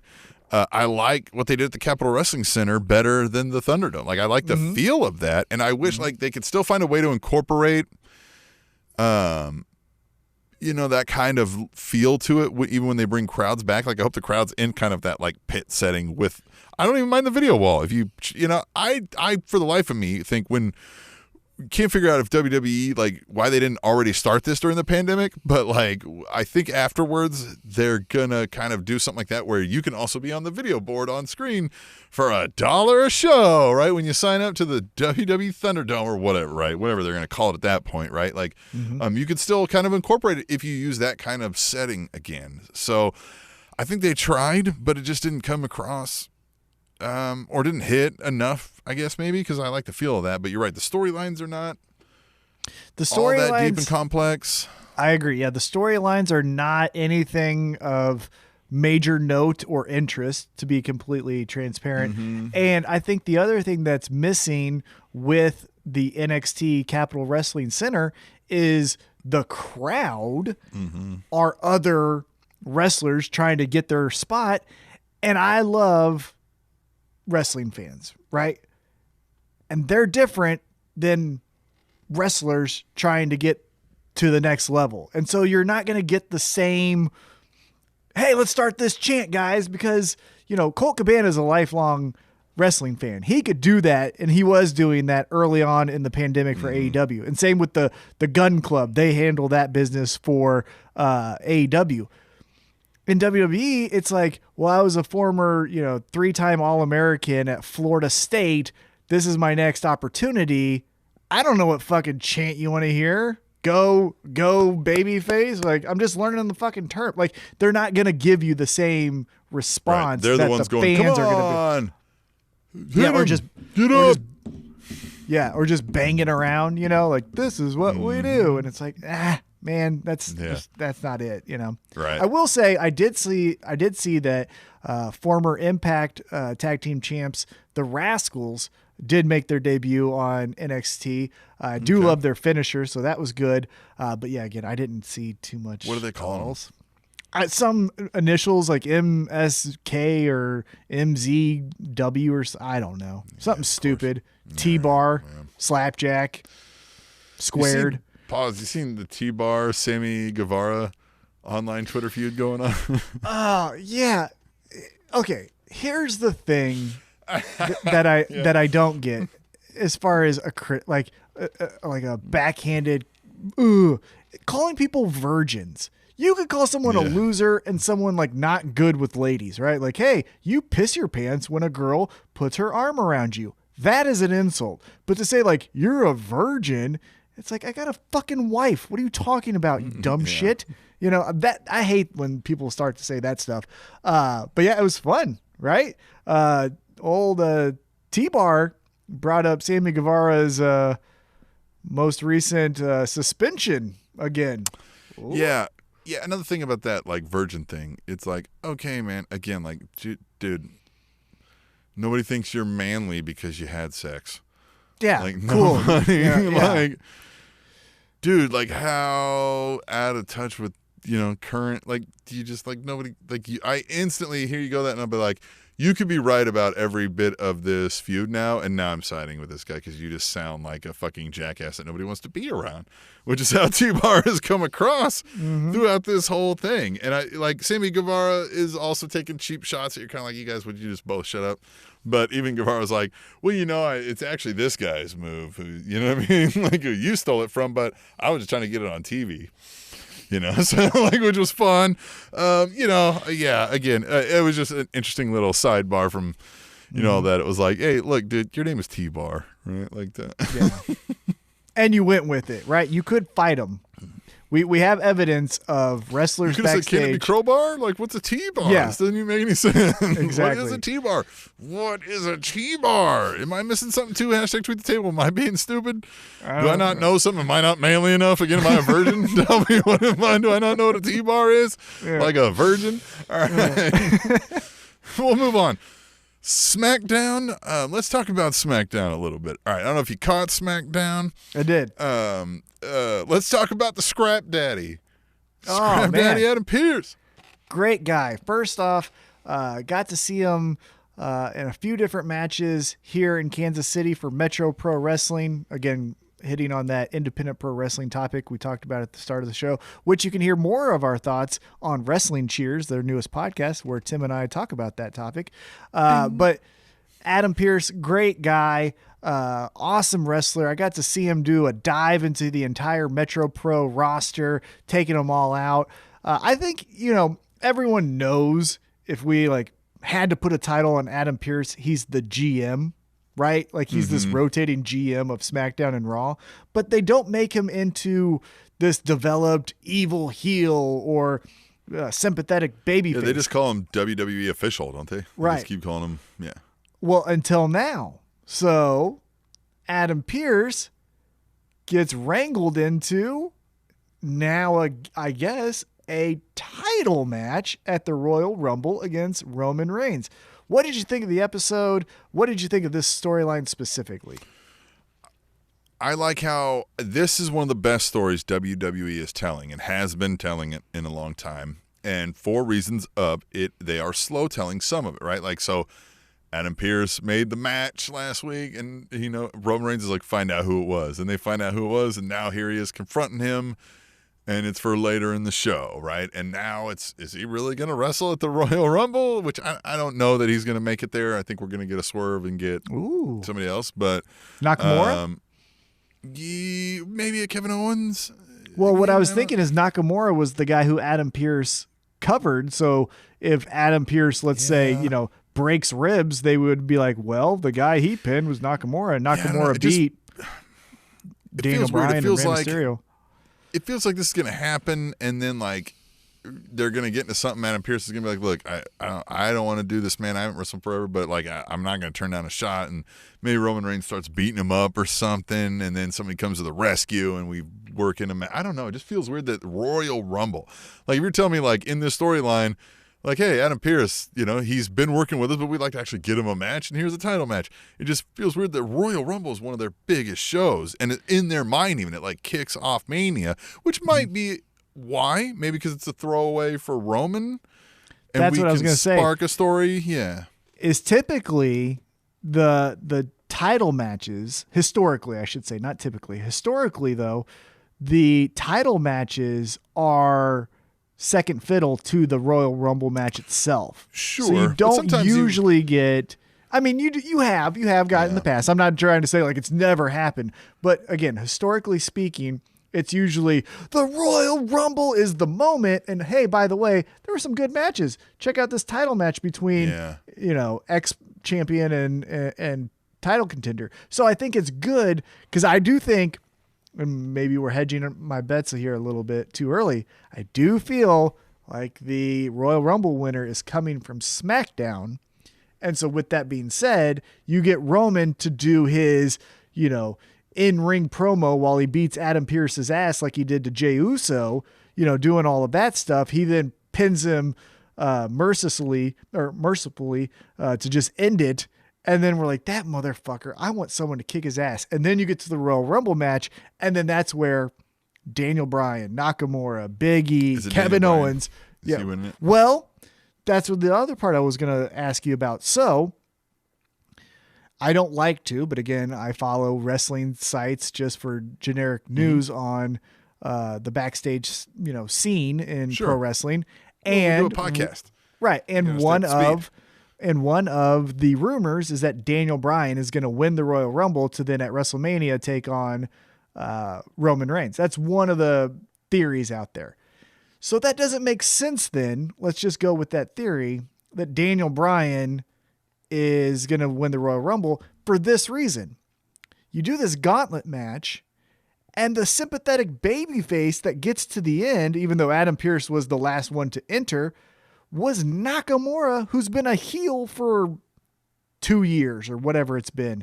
Like, he's the one that's shaking Daniel Bryan's hand at the end of their match when he beats Daniel Bryan. Then he beats, before that, he beat Rey Mysterio. And then before that, he beat King Corbin. It's like, was this the motherfucker that won the Royal Rumble a couple years ago that we won as champion? That's what I felt like. I was like, are we going to just turn him face for just shits and grins and then have him win the Rumble again and become a 2-time Royal Rumble winner and then lose to Roman just for fun? Like, I don't know, because why would Daniel Bryan now win when he's losing clean to Nakamura and Jey Uso? All right, here's what's going to happen. All right. Here's what's going to happen.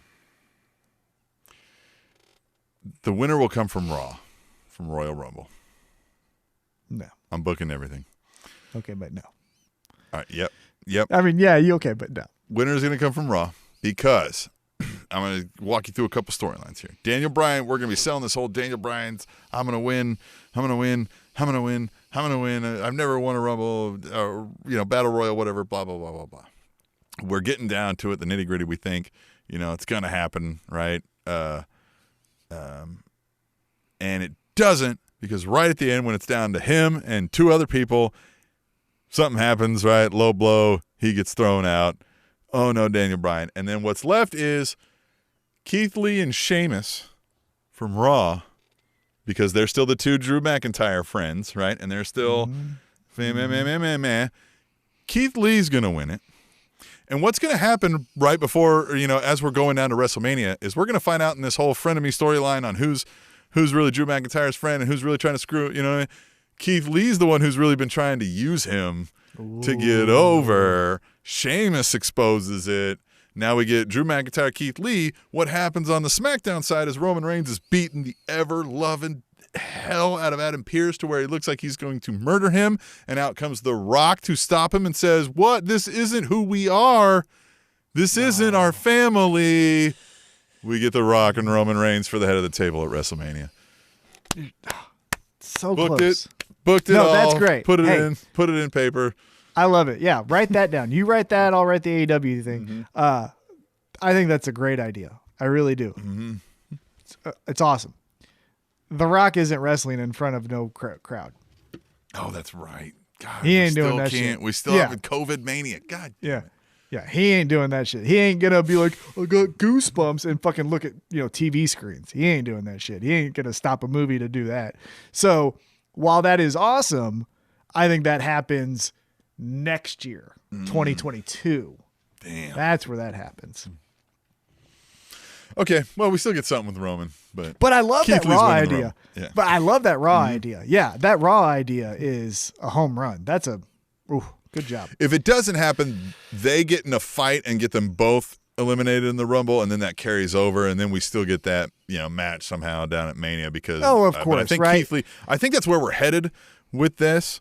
And let's just we can jump back and forth a little bit between Raw and SmackDown. Keith Lee and Sheamus was weird for me. This frenemy storyline, I think that's why they're focusing on it, because I think that's where it's going. I think we're going to get the swerve, and it's going to be Keith Lee, and then he's going to go up against Drew McIntyre, maybe win it. I don't know. So they're facing Miz and Morrison, because Miz and Morrison are just jackasses try to pick a fight. They win, and we see them at the end. They're like, all right, Sheamus and Keith Lee won, and then we cut to some other backstage segment. We do that backstage segment, and then as soon as they're done with that backstage segment, it just ends like normal. We cut back into the ring, and Keith Lee and Sheamus are beating the shit out of each other. They didn't explain any of it, and then they're fighting, and then one pins one after a while, and they win. They're like, all right, match is over, and I'm like, match? And I'm like, what the fuck happened here? And then, they're done, and Keith Lee goes to get the fist bump, and Sheamus knocks it away and hugs him. And I'm like, what in the fuck is going on here? Which, and I get it, right? That's bros, right? Maybe, I guess, but it was just weird. So I think that's where they're headed. I think Keith Lee's going to be the guy where we think it's Sheamus, and then Drew's going to be like, what? Oh, my God, what? And then Keith Lee starts throwing the mighty Drew McIntyre all around, right? Because how do you stop Keith Lee? Yep. Right. He broke the ring. He broke the fucking ring with John Morrison's neck. That was so fun because I was when it first happened, I was like, huh. And then I realized how quickly, like, it wasn't planned because Miz starts jumping all over him, like, whoa, whoa, whoa, whoa, whoa. And then you just see Keith Lee, like, taking it for a second, like, oh, shit. Like, that was pretty cool. I did that. Yeah. I'm like, oh, man. And Sheamus coming over, like, son of a bitch. Yeah. And then credit to WWE. Like, in a matter of minutes, they had that thing back up and running, so. Yeah, I don't know if it was a work or a shoot. It looked like a shoot, but, with them, I thought initially when Big Show and Brock Lesnar did their superplex that was a shoot, but then obviously it turns out that was a work. Like I judge from the because like again the Miz, like it took everyone a second, right? They weren't expecting it, right? Everybody was like, and then Miz fucking jumps over. Morrison's not moving, like holding his neck. Ref starts like climbing in. I was like, okay, that was, and then just Keith Lee kind of like he immediately like looked over at Sheamus with the fuck am I supposed to do, right? Like I think he was kind of like. This is new. Yeah, right. Okay. Yeah. That would have been so much cooler in a crowd, too. Like, that crowd would have exploded for that. Anyway, Yeah, so that was kind of, and again, with Raw, I think the reason you also saw that match wasn't necessarily storyline driven. It was, hey, I think we had another outbreak. We're going to tell you Drew McIntyre has COVID because he's a good man, but... everything else we have to keep under wraps. And apparently, now that Kofi's injured too, Xavier Woods is on job duty because he lost a T-bar. So there was that. Yeah. The other thing that I don't get, though, and again, peeking behind the curtain, as sometimes I do, is there apparently is a outbreak in WWE of COVID-19, right? Sure. Yeah, it looked like everybody had to pull double duty. They brought Triple H out, However, there's reports that, like, Angel Garza was just sitting there. And you had Andrade just sitting there. And it's like you have... Lucha House Party. Yeah. So not everybody had to do double duty. Right? But it's like you have people, you just don't trust them. So what I would tell you is your bloated roster needs to be cut. Because obviously it's like having a 14-man roster in basketball and you only play 6. They need to have less folks in there to slow the spread of coronavirus. Well, they did cut the roster, though, and that was kind of a dick move, too. We hit them up for that. So, Ziggler and Roode, well, they do that every year. They do that every year. They do it coronavirus. But this was a little harsh because of the coronavirus. Ziggler and Roode, first of all, with a terrible new tag team name, defeated the Profits and won the tag titles. So that's... Wait a minute, what is it? What's their tag Dirty name? Dogs. What? The Dirty Dogs. What, do they have an STD? Well, I'm sure they've had several over the course of their collective careers. What the fuck is that name? They've probably had some congruent sexually transmitted diseases. They've probably... Anyway. Dirty Dogs. Dirty Dogs. DAW. Are you fucking serious? Yes, I'm fucking serious. Yeah. No. Yes. Dirty Dogs. Yes, yes, and they have shirts. They have shirts of Dirty Dogs. Dirty Dogs. Dirty Dogs. Ziggler, yes, also known as the Dirty Dogs. DAWGS. Didn't even go with the Z on the end of dogs. Dirty Dogs. Dirty Dogs. They're a couple of dirty dogs. And they're the tag team champions. I don't mind that they're the tag team champs. That's fine. That they're the tag team champions. These guys are the most pristine-looking vanilla yogurt we've ever had in pro wrestling. Like, they look they're the getting off the bus award. Dolph Ziggler's given us a couple decent storylines, I think, in there. Rude might have given us one. But everything else has always been like, this is okay. They're the same character in everything they've always played. Dirty Dogs. I just can't get over that fucking stupid ass name. Who is writing the fucking names for these teams? I feel like these two guys came up with it themselves. Oh, because it's probably some 80s hair band that no one remembers. So they're like, yo, remember it's an joke homage. On something. Yeah, well, it's like it's an homage to Guns N' Roses' third song on their second album. It's like, shut the fuck up. I don't know. I'm just making that up. Hey, Robert Roode is a tag team slut. Yeah, he definitely is. But by the way, Dolph Ziggler, friend of the show, check out his liners for Spanish Announce Table. Oh. Thanks for that, pal. But Dirty Dogs is a fucking... Dirty Dogs. It's gross. The Dirty Dicks. Like, you know, like, but what I'm saying is we've heard reports that USA Network and Fox have been saying, like, get more edgy. One of the first steps would just be like, they're called the Dirty Dicks. Why? Well, look at them. They fucking have herpes. These guys are the dickheads. Something. Just like dirty dogs. You know how we've been doing this show a long time. We just suggested they give a tag team the name the Dickheads. Yeah. I mean, but seriously, what is the Dirty Dogs? That sounds like the villain in Paw Patrol. It's a terrible name. Yeah, it is. It's the evil group that the like good dog cops are going after in a terrible Disney movie. The Dirty Dogs. Yeah. They're the dog gang. Bolt 3, if there's a Bolt 2, I don't know, but like the Bolt. Dirty Dogs were here. Yeah, the Dirty Dogs are here. The Dirty Dogs did this. I know it. Look, they left their paw print. Yeah, there's their paw prints. We're going to get them. Never touch a dirty dog print because that will mess with your, whatever. It's just then never touch the print of a dirty dog because then you become a dirty dog. Right. Yeah. Hey, Apollo Crews was not bad in this, like, slightly turning heel. Like, he's getting better with his, he's slapping Big E. He's like, give me that, right? With the title and everything. Like, not bad. Like, he's getting better. Yeah. Yeah. And it was good early stuff for Big E, right? I liked it. It wasn't bad. I thought it happened. The Flair thing. Lacey Evans and her creepy lines about, like, she was like, I'm going to change at the hotel and just, we've showed her husband and daughter on TV, right? And now she's like with. And again, let's take a step out of pro wrestling Thunderdome world and realize again that this is a pandemic that we're all living in. And he is, 8,900 years old. Ric Flair is 142 years old. Yeah, that's not shocking.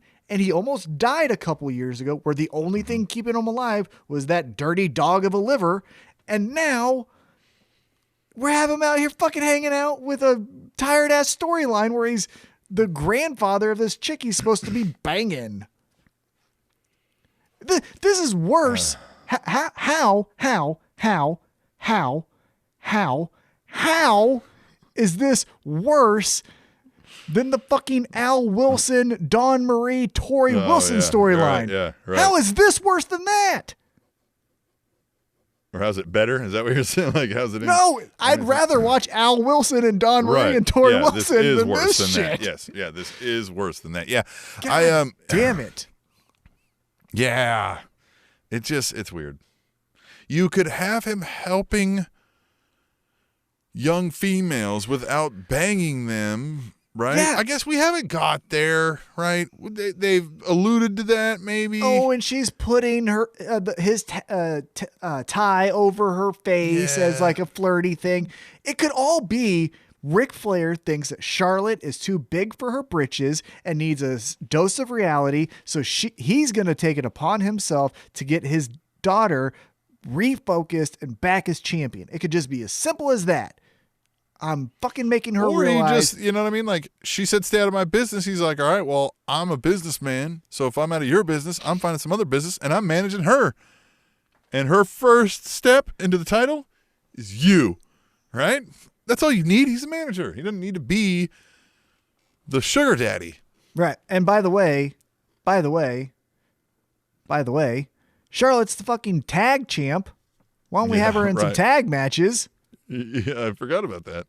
Poor Asuka. Yeah, poor again, you know who didn't pull double duty that night? Now, maybe she's one of the ones that have COVID, but Asuka wasn't there. What the fuck? Mm-hmm.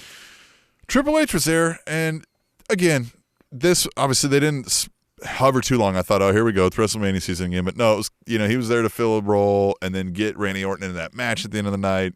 And again, perfect use of a veteran. Yeah. Their match was going brutal. Good. Mm-hmm. And then now we see Alexa Bliss back, right? And she's shooting fire too, right? So now we can play along too, right? We've got fire too. So, but that's all we get, right? So now she had what happens. She had the glove that said pain, and then she shoots the fire. Ah. Right. Okay. Hey, I like it. Because one thing that I'm finding more interesting about the storyline is everyone in the damn storyline is a fucking dickhead. And not Dolph Ziggler and Robert Roode. They're just bad people. So it's kind of like, I hope you guys all fight to the death and you guys all die at the same time, because that'd be entertaining. You know what I mean? Like, I'm not sympathetic that Randy Orton got hit with the fire in his face. I'm not sympathetic that Bray Wyatt got turned into a, barbecue. It's just like, it's like if Hitler was fighting Stalin. Yeah. And just be like, fucking, kill each other. Yeah. Rip his mustache off. Yeah. No, the one with the big one. You rip the little guys off, right? That's a great way. Yeah. It's Hitler fighting Stalin. And I like Hitler fighting Stalin. Like, I'm going to watch the fight. It's going to be interesting, but I'm not really rooting for anybody. I feel weird to root for one of these people. Like, you can't do that, right? Can't show up in a Team Stalin shirt. Fucking weird. Like, look, I can't vote for him. All right, less reading. All right. See, current events. We got that too. All right, that was about it. Let's get to tweet the tables. Yeah, I picked out two of the best that we're gonna hit here. I think they kind of sum up some of the good stuff that we hit on, right? So tweet the table again. # tweet the table on Twitter. We are at Table Show. You do not have to follow us to play this game, but you should. That would be nice. Rude not to. # tweet the table. Yeah. Yeah. And hey, again, on Wednesday nights, we are live tweeting. I am the GIF king. I will give you a GIF if you send a reply. That is a Table Show promise. So join us on Wednesday nights to watch AEW. And it won't be of his dirty dogs. Oh, Jesus. That is so. It might be. Maybe we'll start a Spanish Announce Table OnlyFans. But God, that's the worst thing I've heard this week. That's the worst thing I've heard this week. And you've watched presidential news, yeah. The president got impeached. Yeah. Oh, gosh. All right. # tweet the table. Let's have some fun. At Theo75 says, I can see Keith Lee versus Big E for the WWE title at WrestleMania. Main event. # tweet the table. Not this year. I don't think they're pulling the trigger on them this year, but next year? I can see that as a main event. Oh, yeah. That big, beefy, slapping meat just getting into each other. Big old boys slapping meat. The slapping meat. Big men slapping meat. Who doesn't love that? Look at that dirty dog. That's why we watch. That is why we watch. That is why we watch big men slapping meat. By the way, you can also email the show. If your thoughts can't fit into a tweet, email the show, tableshow@gmail.com. Nobody did that. So # be like somebody else and # be like nobody else and tweet or email the show, tableshow@gmail.com. But right now we're going to get back into the tweet the tables. These folks have very quick, easy thoughts at @AA_WIR. That sounded rude. It sounded like I said they were dumb. They have quick, easy thoughts. Yeah, these folks right here. Quick, easy thoughts. That's why they love our show. At @AA_WIR, he says, Tim and Tom, for being such great podcast hosts, I have a huge surprise for you. Check under your seats. Just joking. That was such good shit. # tweet the table. So the Britt Baker, that was a great, yes, that was great. Right. Yeah. I was really expecting something underneath my seat. I know. I was looking. I don't know how he would have got it underneath this seat that I'm sitting at in my own house, but well, I may or may not have given him the key. Not the first person. Yeah. Sleep with one eye open. Yeah. Tell you what. Fun fact, Tom, I don't know if you're aware, you never gave me a key to your house. All right. Fun fact, Tim, you never gave me my book back. Yeah, that's true. Yeah. Well, I have a key to your house now. I didn't need you to give it to me, is what I was saying. Yeah, Britt Baker, that was a fun one too. I like that. Like, I thought they were gonna pull out something weird, and she was just like, "Nah."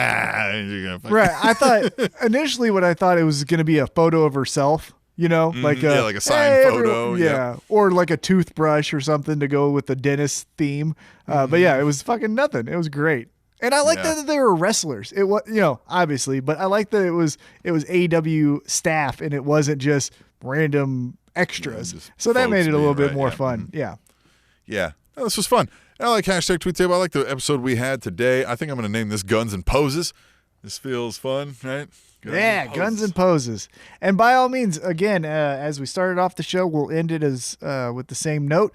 Check out Wrestling Cheers. We are on there talking to Justin Summers.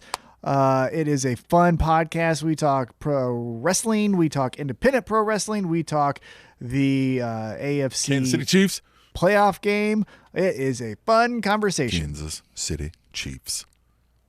Right there. Defending Super Bowl champions. Right there. Mm-hmm. Mm-hmm. Come on. It's going to be great. It's Cleveland. Yeah, look at this. It's right here, too. It's Cleveland. Look at that guy. What? Man, he is so good at football. Who is better at playing football than him? No one. It's Patrick Mahomes. Yeah. Yeah. Love that guy. This is going to be fun. I'm enjoying it. I enjoyed Wrestling Cheers as well. You should check it out. I enjoyed the folks who tweeted the table. Even those of you who didn't make the cut for the show today, keep doing it. Maybe next time, just be better. Just be a little bit better. And send an email. If you're a little bit better, you might then maybe get on the show. There it is. And send an email. You're probably maybe more likely because you know what? Nobody did that this week. So could have got in. This was your chance. Maybe try it again next week. Shouldn't have had quick, easy thoughts like these other ones. The Spanish announce table.